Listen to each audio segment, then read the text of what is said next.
Good morning po. Welcome to my channel. Andito kami ngayon sa Jollibee Quimpo Boulevard, Davao City.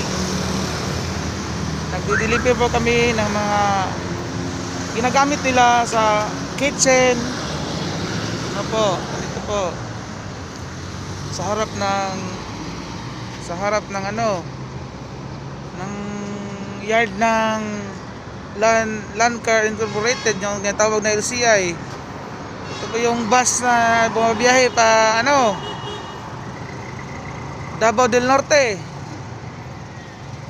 sa may Lupon, Mati City. Ito po yung mga bus na to. At ito pong lugar na to,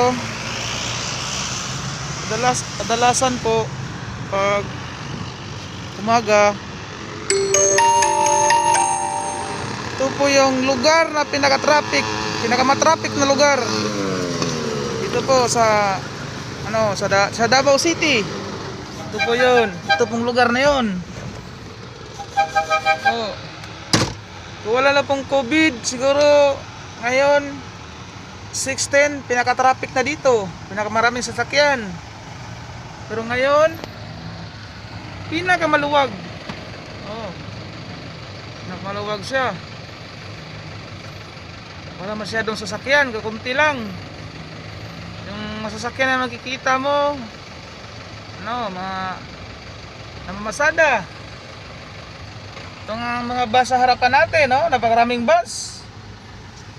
Pero walang mga biyahe. Andyan lang sa yard nila. Marami yan sila. Paano na lang kasiguro mga driver ng mga bus na to?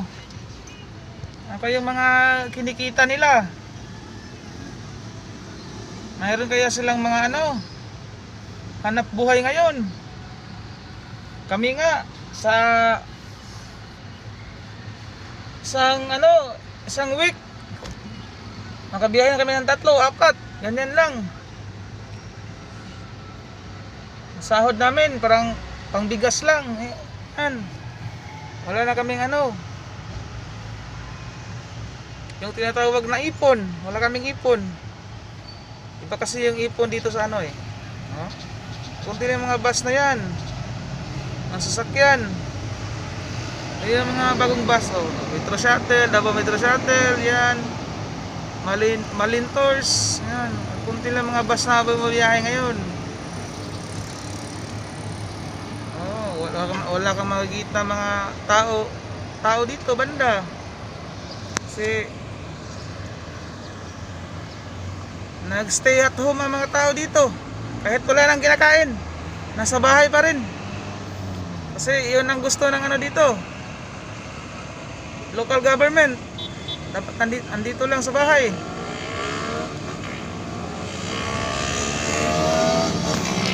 Napakita ko sa inyo ang Jollibee. Ngayong oras na to, medyo marami na sana ang customer, pero ngayon wala. Walang customer yung Jollibee. Andito na lang nagre-receive ng natin, yung pangarga natin. Kami po yung taga-deliver yung ginagamit sa Jollibee. Ayan lang po, para naman sa susunod na video.